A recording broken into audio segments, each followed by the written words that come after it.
Olá, seja muito bem-vindo a mais um O Varejista. Eu sou Rodrigo Maia, CEO da GoNow One, uma empresa do Gouveia Ecosystem, e como sempre falando de negócios aqui, né? Varejo, consumo, distribuição, hospitalidade, empreendedorismo e hoje tecnologia associada a dados, nuvem e inteligência artificial. Como é que esses três itens podem, e claro, esses três itens, não apenas eles, outros que a gente vai citar, mas como é que eles podem auxiliar o varejo em resultados operacionais mais eficazes? Como é que pode auxiliar o varejo a trabalhar melhor e ser mais eficiente na operação? Então, essa questão da tecnologia ela é muito presente e eu vou dizer para você, eu não quero trazer aqui aquela conversa de tecnologia para fazer as perguntas básicas. Já estou avisando que eu vou provocar e provocar bastante o nosso convidado que está aqui, que é o Emerson Lima, que é CEO e fundador da Salter, que é uma empresa que trabalha muito com varejo nessas soluções tecnológicas. Primeiro de tudo, Emerson, obrigado pela sua presença, obrigado por estar aqui com a gente. Obrigado pela presença, Rodrigo. Parabéns aí pelo excelente programa e pela condição que você tem feito, informação que você tem trazido para todo o nosso mercado aí. É isso aí. Quanto mais a gente conseguir compartilhar boas informações, melhor. E eu já começo te perguntando, eu gosto já de conversa que o pessoal em casa consegue anotar e a gente desenvolver informação relevante, vamos chamar assim. Quais são hoje as principais tecnologias que você, vamos chamar assim, entrega para as empresas que você atende? Ainda nem estou especificando somente o varejo, porque eu sei que você atende outros setores. Claro, mas quais são as principais tecnologias que você entrega e quais os empresários têm mais requerido de vocês? Boa. Acho que, obviamente, hoje a gente tem esse boom de Generative AI. Então, toda a cadeia de produção, toda a cadeia de distribuição e, obviamente, o varejo está muito à procura de soluções baseadas em inteligência artificial que otimizem ou que personalizem a experiência do consumidor.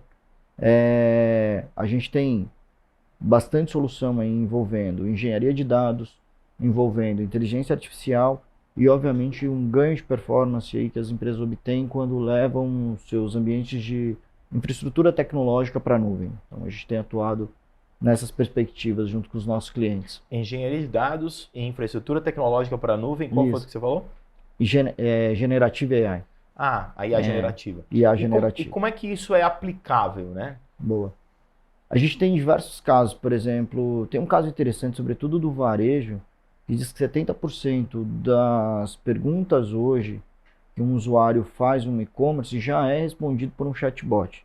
Quando a gente vai para Generative AI ou IA generativa, a capacidade de a gente aumentar essa eficiência é ainda maior. Isso a gente traduz numa experiência de compra muito melhor para o usuário que está navegando ali e para quem está operando essa tecnologia, obviamente uma eficiência em custo, né? Que essa eficiência em custo, como a gente sabe, o varejo sempre trabalha com margens bem apertadas. Qualquer eficiência que ele busque por tecnologia representa na longevidade da companhia ou num desconto para o usuário final. E o que eu anotei aqui, que é uma coisa que eu falo muito com os empresários conseguem ter essa percepção de valor? Porque algumas vezes quando eu trago, não o fornecedor, como é o seu caso, mas quando eu trago o varejista, há uma reclamação, vamos chamar assim, e eu não estou dizendo que a reclamação é com razão. Há uma reclamação de que o custo para você colocar essas tecnologias em pé dentro do varejo, muitas vezes inviabilizam isso. E aí eu já perguntei para eles, tá, mas você está vendo esse custo no primeiro mês de implantação, ou você está vendo esse custo em 1, 2 anos de operação, o que de eficiência você vai ganhar? E eu sinto que tem algumas dúvidas a respeito disso. Eu acho que eles têm razão, tá, Rodrigo, em certo ponto, assim. Infelizmente, tecnologia é muito caro. A gente tem um caminho a percorrer, acho que já foi mais, né? Tem se barateado, mas ainda é muito caro. Ainda mais quando a gente está falando de uma tecnologia tão nova quanto a inteligência artificial. Não é à toa que a NVIDIA está com essa explosão de valuation aí, ganhando tanto dinheiro. Então, realmente ainda é caro. Mas o que a gente percebe é que eu acho que o desafio, principalmente para o pequeno ou talvez para o médio que sente um pouco mais isso, vamos lembrar que a gente tem os 5 maiores marketplaces do país, aí movimentam quase 300 bilhões de reais por ano, né? Então, está um pouco concentrado e isso faz com que concentre também a capacidade de investimento desses caras. Mas quando a gente está falando do pequeno, do médio, eu acho que tem coisas às vezes ali, por exemplo, a gente vê muito ainda em redes pequenas. Eu tive uma experiência no final de semana, eu fui comprar um óculos de uma rede de óticas que eu sempre compro meu óculos. E eu fui numa loja em Pinheiros, a gente está falando para o Brasil inteiro, né? Mas se a Pinheiros gente tá um falando bairro da Zona Oeste de São um bairro Paulo, da Zona Oeste, um bairro bem conceituado. Eu geralmente compro na Zona Sul, que é do lado, então nós estamos falando de 5 quilômetros de diferença, e meu cadastro não existia na outra loja, da mesma rede. Então acho que essas Era questões... franqueada?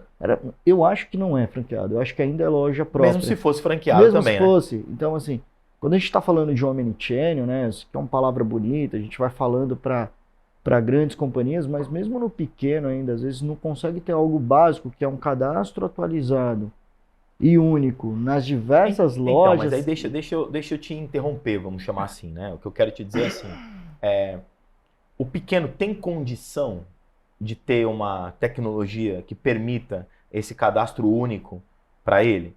Porque assim, o que eu tenho receio da gente falar isso, e é óbvio o que você está dizendo, você tem uma loja na Zona Sul que está a 5 quilômetros, por exemplo, de uma loja na Zona Oeste, cara, você vai de uma loja para outra, não é possível que as pessoas não tenham cadastro. Exatamente. Óbvio que esse é o nosso pensamento de consumidor. Mas o negócio dele para de pé se ele implantar não só essa, mas 2 ou 3 outras tecnologias em tese óbvias? Essa é uma excelente pergunta. Eu acho que sim. Eu acho que sim.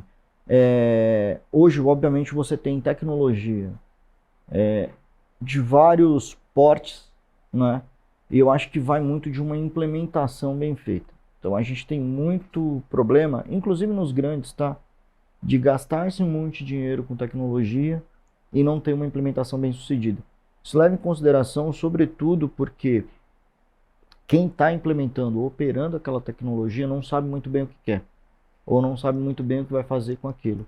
Quando a gente vai fazer, por exemplo, de abertura de lojas, qual que é a principal preocupação? Não, eu tenho que ter um sisteminha para controlar meu estoque e vender no cartão de crédito. Não está preocupado, por exemplo, com a experiência dos usuários, não está preocupado se eu vou ter um cadastro único daqueles usuários para entender, mesmo que num pequeno volume, o comportamento de compra, que é possível. Você pode fazer coisas, e aí eu acho que a gente tem que tirar um pouco dessa mítica também, porque fica parecendo que a gente só consegue fazer coisas com investimentos muito altos.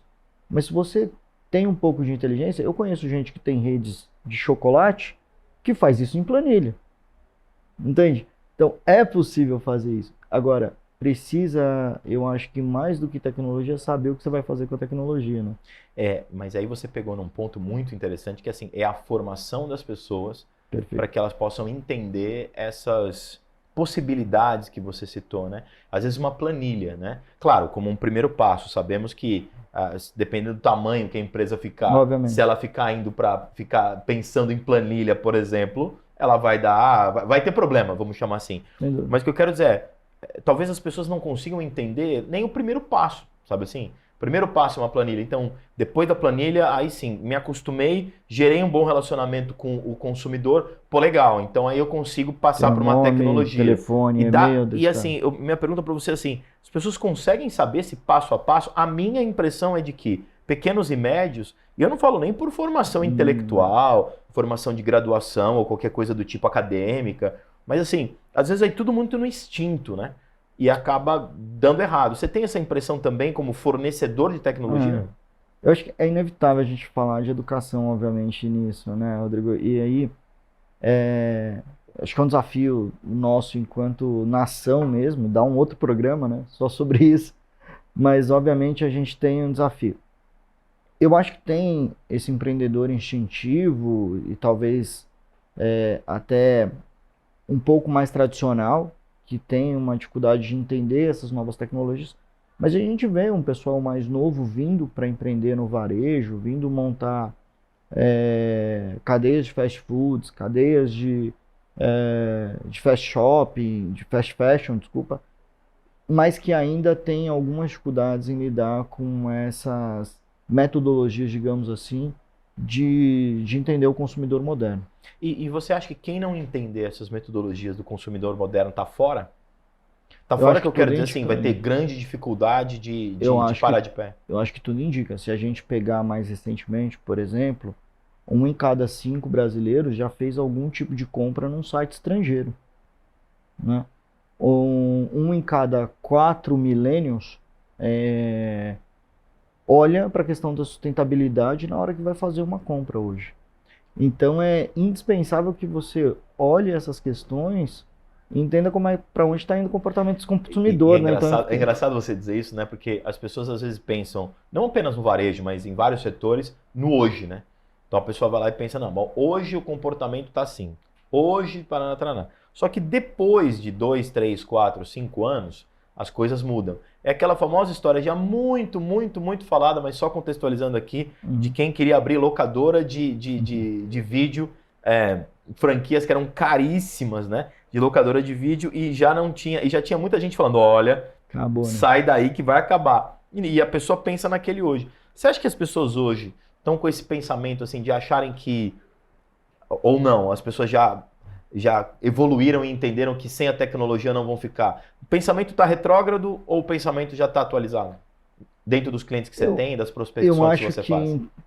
Assim, vamos lá, tem um misto disso, né? Porque assim, para algumas coisas, bem ou mal, as coisas vão dar mais ou menos certo por algum momento, por algum período. Mas quando a gente olha para a força dos marketplaces que estão acontecendo hoje, é tudo muito rápido, né? A gente vê agora, por exemplo, o Magalu se associando com um marketplace chinês para conseguir competir no mercado. Isso não é à toa, porque a velocidade, a quantidade, quando a gente fala de varejo, está falando invariavelmente de volume, né? Uhum. Precisa ter muito volume para competir. Uma margem apertada, sem volume não tem resultado. Exatamente. Então, ou você vai virar um negócio de nicho, uma boutique, algo pequeno, e aí, da perspectiva de empreendedor, né? Sei lá, um lifestyle business ali, algo para você ter, para aquilo, mas se você tem uma perspectiva de crescimento, uma perspectiva até mesmo de rentabilidade financeira, não tem como você ir para o varejo sem pensar em escala, né? Não conheço ninguém que tá, se eu pegar um empreendedor novo, agora eu tenho amigos que, sei lá, começaram um negócio de salada. Ele já está pensando como é que ele vai ter 1000 lojas no Brasil de saladas. Então, assim, é impensável você começar algo sem pensar em escala. E desse ponto de vista, tecnologia é indispensável. Tecnologia é indispensável. Você não vai alcançar a escala sem você ter uma base forte de tecnologia. Senão vai acontecer o que você falou lá em Pinheiros, né? Senão a pessoa vai chegar lá na loja Exatamente. E não vai ter nem o cadastro na mão dela, né? Exatamente. Não vai ter o cadastro, não sabe qual que é a minha experiência de compra, como que eu gosto de uma coisa ou de outra. Então, fica manca a experiência. Mas você vê que aí você está falando já de uma integração de tecnologias, né? Tem um cadastramento, tem o conhecimento da jornada do consumidor, tem uma experiência de venda baseada em dados. Então, a gente já entra não apenas em computação em nuvem, como a gente está dizendo, para armazenamento de dados, mas a gente tem o sistema, a gente tem a IA generativa, a gente tem vamos chamar assim, uma mistura, se é que eu posso dizer assim, é uma convergência de tecnologias que elas juntas precisam atuar, né? É isso. Essas coisas, elas vão... Acho que se a gente pegar, a gente trabalha muito com os nossos clientes, a maturidade dessa jornada digital, né? Tem até alguns frameworks aí bastante comuns no mercado para isso. Mas você precisa captar o dado, aí você precisa ter qualidade desse dado, né? Será que eu tenho o nome e o telefone do Rodrigo vale de alguma coisa? Às vezes só isso não vale nada. Mas você está falando de maturidade digital, eu vou precisar chamar um intervalo rapidinho. Claro. Eu quero começar o próximo bloco com esse tema, maturidade digital. Porque aí você vai me dizer quais são os itens que precisam existir para a maturidade digital da empresa, vamos chamar assim, evoluir, né? Se potencializar, para eles entenderem, as empresas, os empresários entenderem como é que pode fazer tecnologia na prática. A gente volta em um minutinho com o varejista, fica aí, a gente já volta.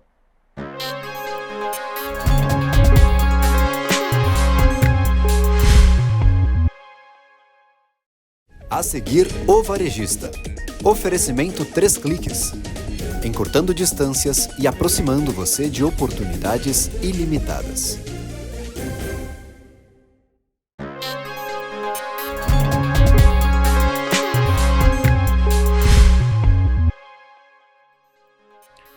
Falei para você que era rapidinho, a gente já voltou e a gente estava conversando, Emerson, sobre maturidade digital. Então, defina para mim o que é maturidade digital, o que a pessoa precisa saber, a pessoa não, né? A empresa, o empresário precisa saber para ele falar assim, olha, acho que a minha empresa tem maturidade digital. Bom, acho que a gente tem um processo que ele, para alguns casos, ele é curto, porque se você pensar numa empresa que nasce num contexto pós os anos 2000, muito provavelmente ela já nasce digital. Ela já nasce com algum sistema em nuvem, ela já nasce com algum tipo de dado sendo trabalhado ali da perspectiva do cliente e o mais importante, ela consegue ter acesso a essas informações de qualquer lugar que ela esteja. Então, acho que passa por centralização, né, confiabilidade e, no mesmo ponto, a acessibilidade a esse dado. Então, quando a gente está falando de um estágio inicial, as empresas estão ali primeiro preocupadas com acesso. Algum tempo atrás era muito comum quando você tinha uma queda de energia em uma loja, alguma coisa desse tipo, você não conseguia comprar, né? O sistema não atuava offline, como a gente dizia. Hoje isso praticamente não existe. Você consegue trabalhar mesmo do ponto de vista offline, depois esses dados se conectam com uma central e é feita uma ressincronização disso. A gente tem a possibilidade hoje, por exemplo, de eu entender o comportamento do usuário a partir de qualquer ponto de venda que eu esteja fornecendo para ele. A gente tem as tecnologias de omnichannel. Se o cara comprou na minha loja, se comprou no meu site, se comprou no app, se comprou de repente através de um outro parceiro, eu entender que isso é o mesmo cliente. Essa unificação dos dados também é um ponto importante da maturidade digital. Quero te dizer, para você citar algum caso para mim, quero que você diga quais são os principais varejistas hoje que você atende e você dá exemplos mesmo do que você falou agora, né? Legal. Em especial dessa questão que você cita de jornada do consumidor, né? Então ele comprou num lugar, eu sei se ele veio para cá, se ele foi para o site, se ele foi via mobile, enfim, se ele voltou para a loja física, se é o mesmo. Conta um pouquinho sobre isso, exemplifica, usando um caso realmente do que você atende, por favor. A gente tem o caso da Zamp, que é uma app de fidelidade, por exemplo, lá o Clube BK. Tá por trás do BK tá ali por trás do Burger King, né? Tem 18 milhões de usuários no Clube BK. 18 milhões? 18 milhões de usuários no Clube BK. Então, você entender, as pessoas acham que está só dando cupom para esses usuários, mas no final o que a gente está fazendo ali é uma troca com esses usuários, entendendo o consumo deles, entendendo o que eles preferem consumir, porque uma vez que você entrega cupons, esse cupom ele vai usar naquilo que ele mais consome, na loja que ele mais consome, no horário em que ele mais consome. Então você começa a entender o comportamento desse usuário, desse consumidor, e a partir do comportamento desse consumidor você consegue trabalhar melhores produtos, melhores formatos. Então, se eu entendo que determinada loja, por exemplo, em determinado horário, consome mais um determinado tipo de lanche, porque a maioria dos usuários ali preferem aquilo, eu vou melhorar meu estoque, eu vou melhorar uma série de controles daquela loja. Ou até alguma questão promocional, né? Ou uma questão promocional. Se eu tenho, olhando da perspectiva do empresário, você não precisa promocionar algo que sai muito, né? Você vai promocionar exatamente aquilo que você, de repente, não vende tanto. Então, você dimensiona. E é muito comum a gente ter, por exemplo, você promocionando lá um item que mais sai. Mas, cara, faz sentido você promocionar exatamente aquilo que você melhor vende, né? Promociona outra coisa. Então a gente trabalha isso. A gente tem um caso bastante interessante agora, que é o caso da CIMED, que apesar de não ser varejo, ela parece mais um CPG do que uma farma, né? Explica certinho o que você quis dizer com isso, tem gente que não entendeu, vai lá. Boa. A CIMED é uma indústria farmacêutica, Isso. ela está aumentando cada vez mais o portfólio de produtos dela, e apesar de ser indústria, ela está cada vez mais num approach, né, de chegar ao usuário final com seus produtos. E nesse approach ela tem uma cadeia de valor imensa. Hoje são centenas de SKUs presentes na CIMED. E ela começou há 2 anos atrás, junto com a gente, há 3 anos, uma jornada de transformação digital. Hoje a CIMED é um dos cases mais importantes em termos de transformação digital da indústria brasileira. Então ela tinha, por exemplo, os seus servidores, todo o seu stack tecnológico no data center. Fez um movimento de ir para a nuvem disso tudo. Depois ela começou a trabalhar os dados dela mesmo. Então, eu tenho muito dado aqui e eu não sei exatamente como é que esses dados se correlacionam e inferem decisões para o meu setor produtivo ou para a minha área de vendas. Tem mais de 3 mil representantes comerciais dentro da CIMED, então imagina a quantidade de dados que o pessoal gera. E aí nós criamos uma plataforma de dados e aí mais recentemente agora ela está remodelando toda a plataforma de vendas para ter mais inteligência, para gerar mais insights e aproveitar todo esse movimento. Então esse é um caso clássico de como é que é um projeto de 3, 4 anos que vem acontecendo, e ainda tem mais um tempo para frente aí, e que está transformando em resultados, né? Se pegar nos últimos 3 anos, aí, a CIMED saiu de 2 bilhões para ter um plano aí do Adib agora para 5 bilhões de reais de faturamento. Mas quando a gente pega, por exemplo, um caso como a CIMED, você falou assim agora, 3 anos de um projeto, né?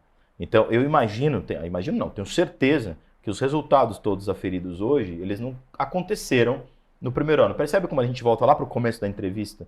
Qual que é a visão que os empresários têm a médio e longo prazo, quando você faz, por exemplo, uma transformação, como você disse, para uma jornada digital, entender a omnicanalidade, ou seja, onde está o cliente em todos os lugares, ou seja, aliás, o contrário, né? A empresa está com o cliente em todos os lugares. Então, essa maturidade digital versus a maturidade do empresário conectadas é que talvez aí sim coloquem a empresa num outro patamar. Né? Tem 2 pontos. Eu acho que assim, tem alguns objetivos que você, obviamente, alcança eles no médio prazo, mas tem objetivos de curto prazo, sim, Rodrigo. Se a gente pegar o caso da CIMED, assim que a gente movimentou os workloads que estavam no data center tradicional para a nuvem, por exemplo, ele já teve um impacto de faturamento no mês seguinte, porque ele teve mais capacidade de processamento, por exemplo, e ele tinha uma demanda represada que de repente escapava ali de um período de fechamento para um período posterior, e ele conseguiu cumprir essa demanda naquele período. Então você já teve imediatamente um impacto dizendo assim, a gente tem depoimentos de executivos da companhia dizendo, pô, a gente já nesse primeiro fechamento conseguiu 15% a mais do que a gente fez no anterior. Você tem impactos de ter uma elasticidade, ter um potencial de tecnologia mais avançado. Obviamente que outros pontos, eles levam tempo, porque depende da maturidade da própria companhia. Você imagina que às vezes, como você disse, alguns empresários contratam algumas tecnologias até mais no insight, assim. Eu sei que isso vai me levar para algum lugar, mas eu nem sei direito o que é isso, porque realmente é complexo. E aí vai acontecendo uma construção. E não é raro acontecer também, por exemplo, uma ideia inicial que você teve, durante a construção você descobre um outro insight e fala, opa, isso aqui que era para fazer desse jeito, agora eu posso fazer de outro. É impressionante isso. Fica à vontade para beber água, fica à vontade. Principalmente quando eu lembro de computação na nuvem, né? Qual hoje, pensando em cybersecurity, pensando em dados, qual é hoje a importância das empresas terem toda a sua, vamos chamar, sua inteligência na nuvem e não em outro lugar? Porque você sabe que mesmo ainda, mesmo a gente falando tanto, tem alguns empresários que falam, eu vou colocar tudo na nuvem, como é que vai fazer? Fala um pouquinho sobre isso, eu acho um ponto bem importante. Eu acho que é indispensável e eu acho que é um caminho sem volta. Então, vamos pensar o seguinte, eu acho que quando a gente está falando de sustentabilidade, por exemplo, a nuvem ela é importante porque ela te dá economia de escala. Então, imagina você que é um pequeno e-commerce e você está aproveitando da mesma infraestrutura, da mesma tecnologia de data center que a Amazon usa, que o Google usa, que a Microsoft usa. Então, eles construíram isso para eles, e você vai lá e fala, pô, tem um pedacinho aqui sobrando. Vou pegar um pouquinho para mim. É isso. Tem uma história interessante, inclusive, quando a gente olha para a computação em nuvem, o líder desse mercado é uma empresa muito improvável, porque ela não estava olhando para a tecnologia, ela estava olhando em vender excedente de computação. Ela tinha muita computação que ela comprava, por exemplo, para uma Black Friday, e aí durante o resto do ano sobrava aquilo ali porque ela não estava usando. E ela resolveu começar a vender isso para o mercado. Então, no começo, a nuvem, ela se expandiu para uma empresa que não era de tecnologia, né? Não era tradicionalmente uma IBM, um Google, uma Oracle, que começou oferecendo isso. Depois, as outras acabaram correndo atrás e tiveram que desenvolver soluções para isso, quando perceberam o potencial do mercado.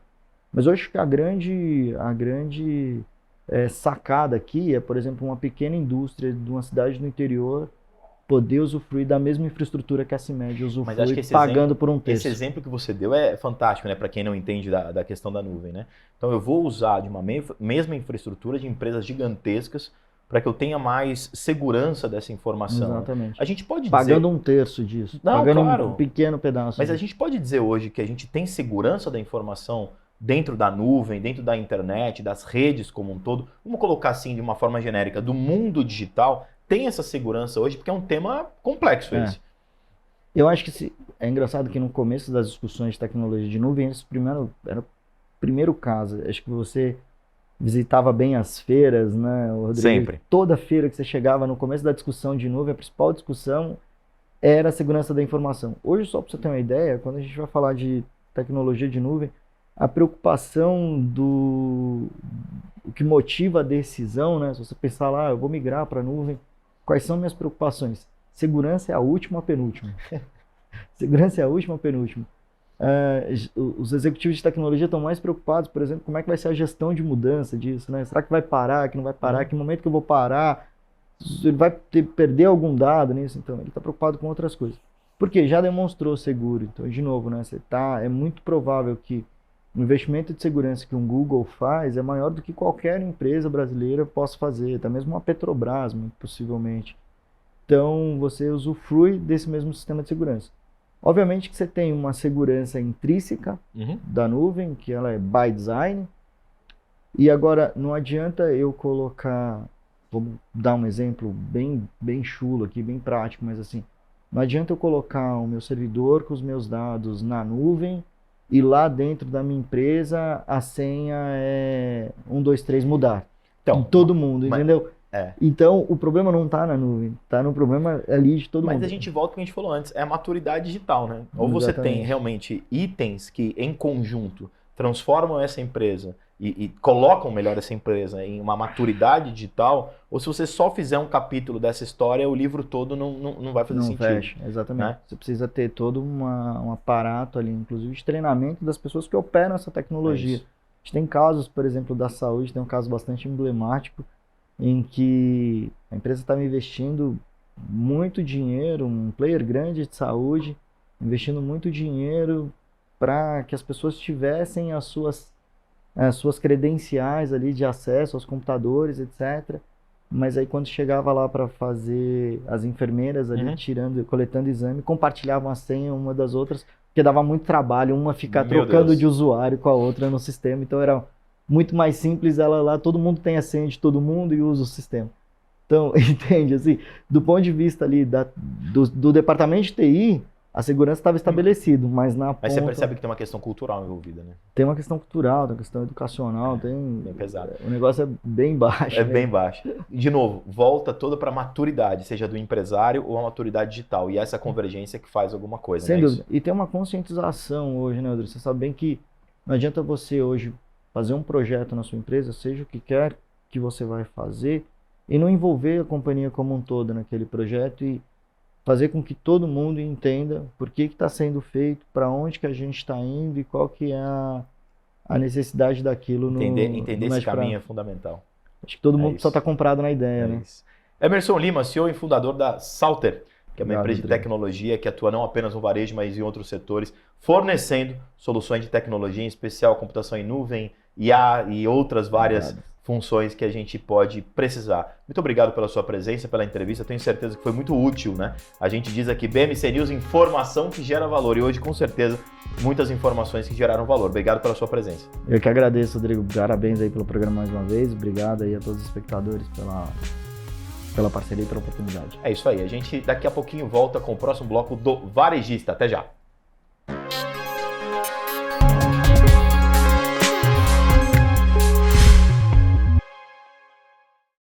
A seguir, o Varejista. Oferecimento 3 cliques. Encurtando distâncias e aproximando você de oportunidades ilimitadas.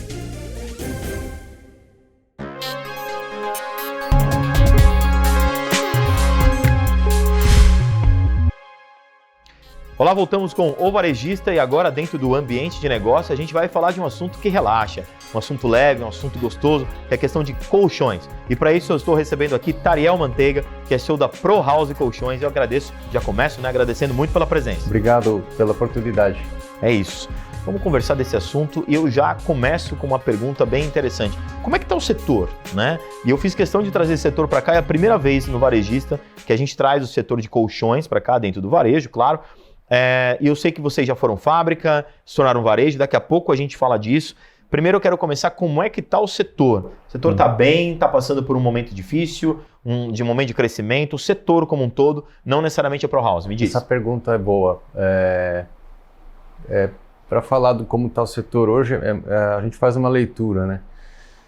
Até 2019, como ele vinha, né, um crescimento orgânico, né, enfim, como é um produto, colchão é um produto bem durável, então a economia precisa estar boa para que ele cresça, muito competitivo e Aí na pandemia, quando a gente achou que o mundo ia acabar ou que ia durar 3 meses, a preocupação era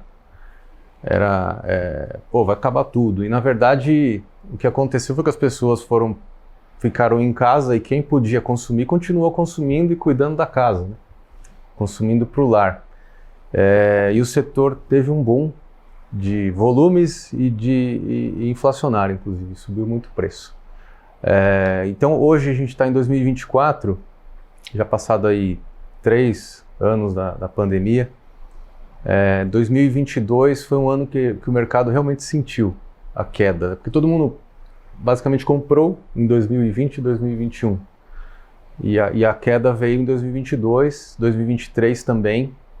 E o mercado em 2023 começou a mostrar que tinha uma tendência de melhora. Hoje a gente está em 2024, na metade do ano, a gente já vê um horizonte melhor, né? Que o consumidor ele volta a consumir colchões, né? Isso a gente já consegue sentir, inclusive, nos números que a gente monitora. A gente vai falar de números, mas você consegue sentir isso por uma sazonalidade do setor, ou seja, muita gente compra colchão numa época, colchão não é uma coisa que você compra uma vez a cada 2 meses, né?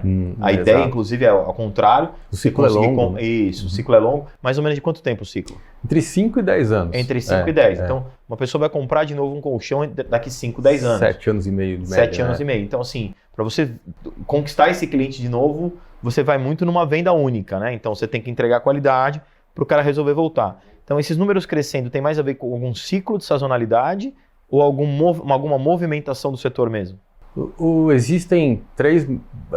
Existe a sazonalidade do colchão, né? Em janeiro, um mês muito bom. Julho, férias escolares. Então o pessoal acho que quer também cuidar um pouco da casa. E tem a Black Friday, que nos últimos 4 anos ficou muito forte. Para móveis e colchões entrou nessa onda, né? Então são os 3 meses que tem um destaque no ano.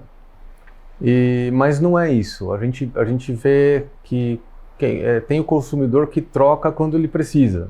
E não quando ele está com um problema ou quando ele está se mudando ou está com dores, né, precisando trocar, o colchão já está velho, esse troca quando precisa. Ele não fica esperando promoção nem nada. Mas não é sazonal, é realmente um número que a gente vem monitorando de anos por conta desse fenômeno de todo mundo comprou na pandemia e deve voltar a comprar depois de um certo tempo, né? Então, passados aí 3, 4 anos, a gente já vê que isso já está acontecendo. E não é só no Brasil, o mercado norte-americano também é muito parecido. Ele varia muito de forma... Parece que o que acontece lá acontece primeiro lá, depois acontece aqui, né? Então a gente também monitora o mercado norte-americano. E eu acabei de anotar aqui, quais são esses números que você falou? Que você falou que está monitorando, o que você pode trazer de número? Eu não sei se é do setor ou se você vai me trazer número da ProHouse, mas que número que você consegue me trazer aqui para a gente Em números assim, nominais eu não tenho de verdade assim para te falar, mas vamos imaginar que na pandemia cresceu 20% e que nos próximos, cerca de 20%, e nos anos que passaram, meio que esses 20 que cresceram caíram, né? E agora em 2024? Em 2024 volta a patamares pré-pandemia. É basicamente isso que está acontecendo no mercado. Isso no setor como um todo. No setor como um todo. Tá. E quais estratégias vocês estão adotando para retomar esse crescimento? Ou você entende que aconteceu alguma coisa no mercado para esse crescimento retomar? Porque, tudo bem, eu entendo. Você foi lá, o pessoal no começo da pandemia comprou, depois caiu. Então, o que está fazendo essa retomada? É cíclico ou tem algum movimento que o setor fez?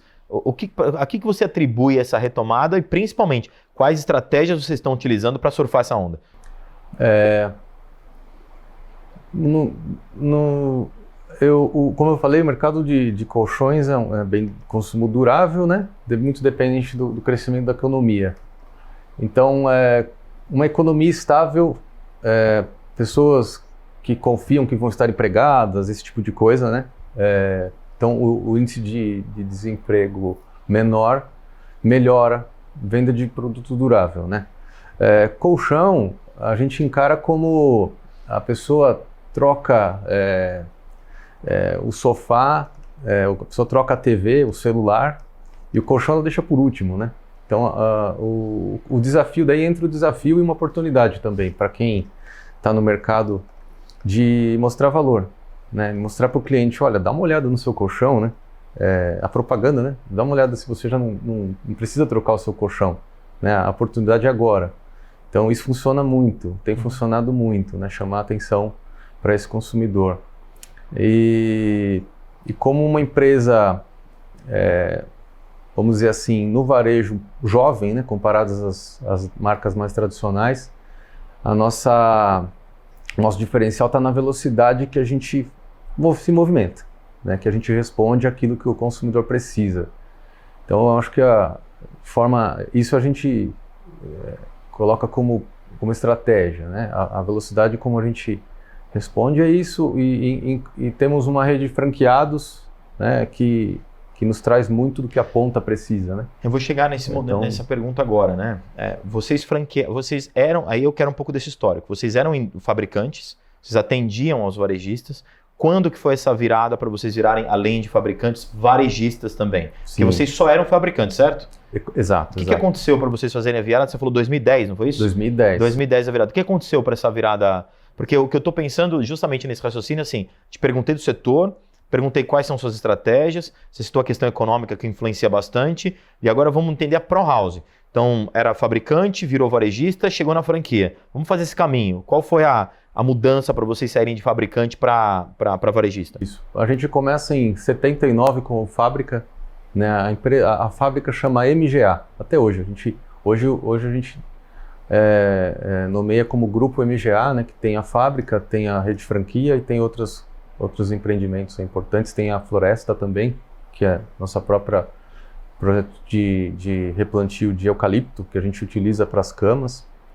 E em 2010 foi quando a gente decidiu criar o nosso próprio caminho dentro do varejo, né, com a Pro House. Então, vimos ali a oportunidade de contar a nossa história diretamente, cortando ali intermediários, né, a gente diretamente conversando com o consumidor. E foi um momento bem oportuno, assim, um momento certo de fazer aquilo, e de forma orgânica. Aí hoje a gente já está com 64 unidades operando, né? Tá, vocês começaram em 2010 com quantas lojas? A primeira, então, né? A primeira. Então, e aí como é que foi essa expansão? Isso que eu quero dizer. Começou com a primeira loja, ou porque você era fabricante, você podia ter escolhido 3, 4 pontos e já abrir 3, 4 pontos. Exato, você tinha estoque para isso. Você abriu uma lojinha. A gente preferiu ir devagarzinho para aprender. E onde foi essa loja? Na cidade, que a gente tem a fábrica, em Itapetininga. Itapetininga. Qual foi o passo para a segunda loja e quanto tempo demorou? Funcionou assim, Rodrigo. Nós já atendimos o varejo, né, o lojista, e alguns lojistas ficaram sabendo, e nós oferecemos a oportunidade de virar bandeira como licença. Então, os lojistas que nós já tínhamos, alguns começaram a fazer, saindo de um nome de multimarca, para Pro House. Isso foi até 2015. Né? E ali a gente já tinha pelo menos aí 25 unidades licenciadas como Pro House. E foi dando certo aquilo, sem muito investimento. Tá, mesmo porque estava funcionando, o licenciado abriu uma, depois abriu 2, abriu 3 e foi indicando para outros que foram abrindo. Em 2015 a gente mudou o modelo de negócio de licença para franquia, né? Estruturamos o modelo de franquia, continuamos a crescer e aí começaram a entrar novos franqueados também e funcionou dessa forma, né? Foi um crescimento ali dentro da nossa indústria, devagarzinho foi tomando uma fatia da produção, né? Foi crescendo e tomando forma dentro da produção. Falando assim, hoje, a grosso modo, metade do nosso faturamento, do nosso volume produtivo é para essas lojas Pro House, metade. A outra metade é dividido entre lojistas multimarca que a gente ainda atende, né? Que são fidelizados e que gostam de comprar o nosso produto. E também alguns magazines também, que compram uma linha, mais a linha de madeira nossa, Cama Box, né?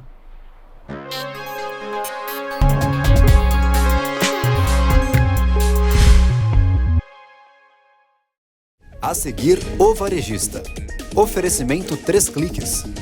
Encurtando distâncias e aproximando você de oportunidades ilimitadas.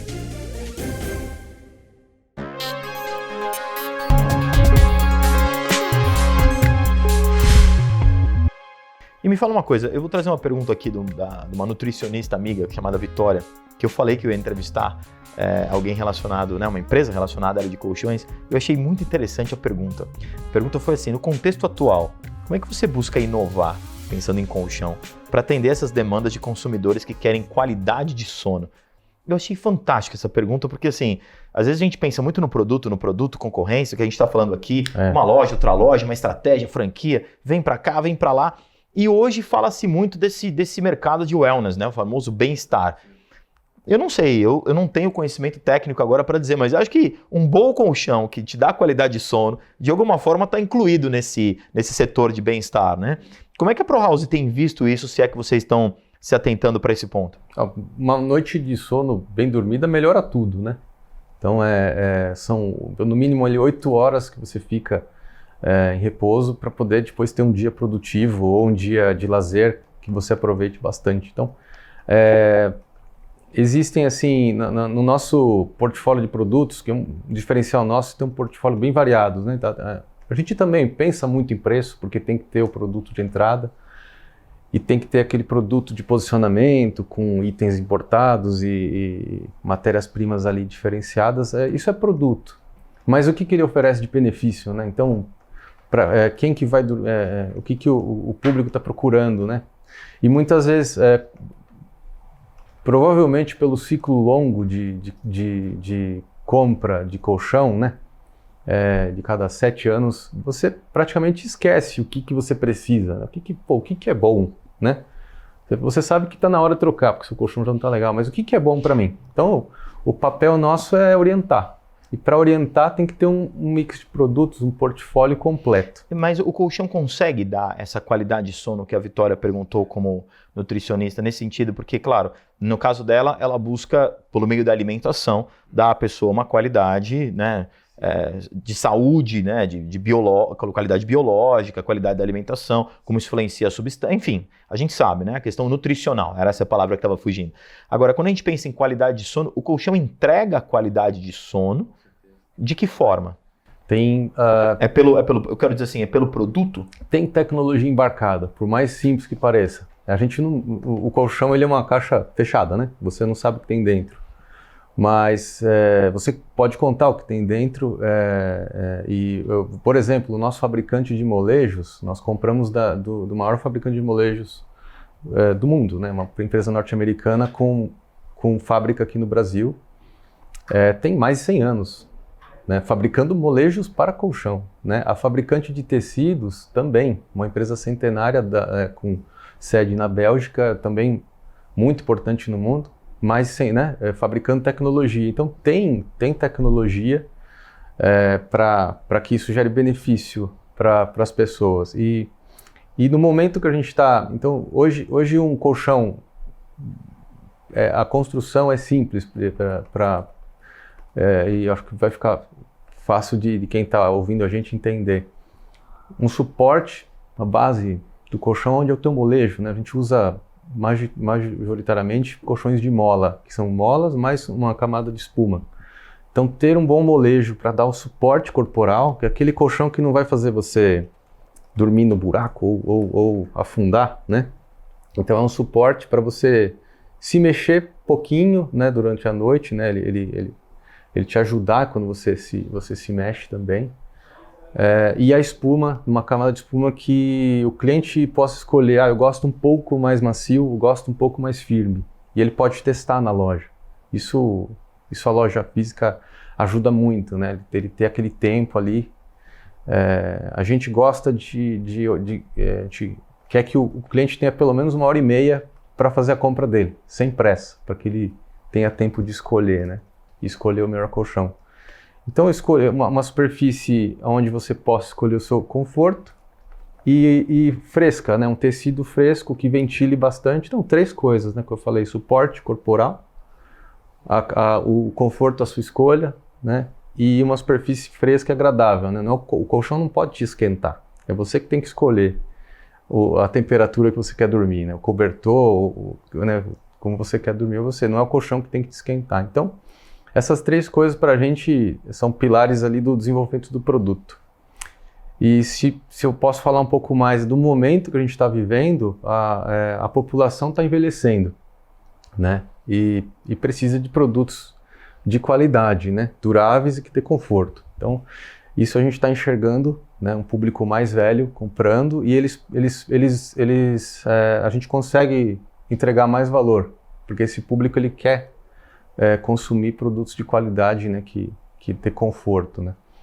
E tecnologia também, então células massageadoras vibratórias no colchão para relaxamento, camas reclináveis, né, para você poder assistir uma televisão, né, se alimentar, trabalhar na cama, relaxar as pernas, né?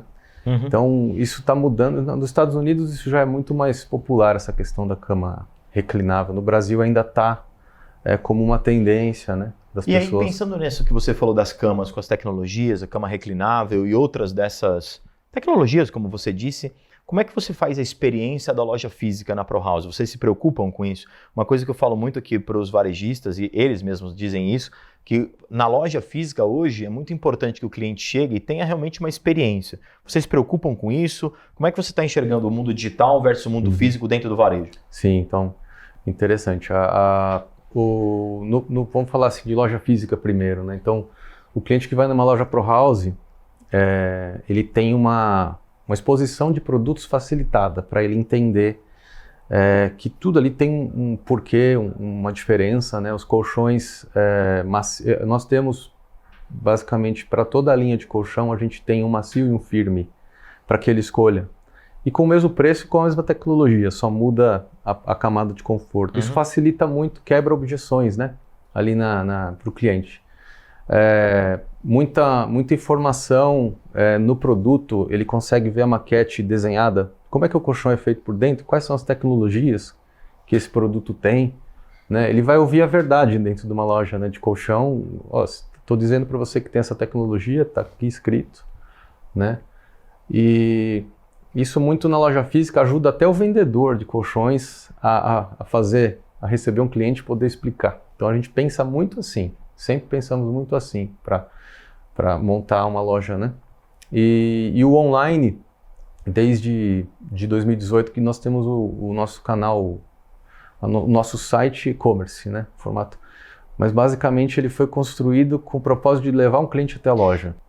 E por que para você é importante que ele vá para a loja? Porque a gente preza pela experimentação, né? Nós não queremos não queremos que o cliente compre o colchão e desista da compra, porque ele pode desistir de uma compra online, né? Isso é lei.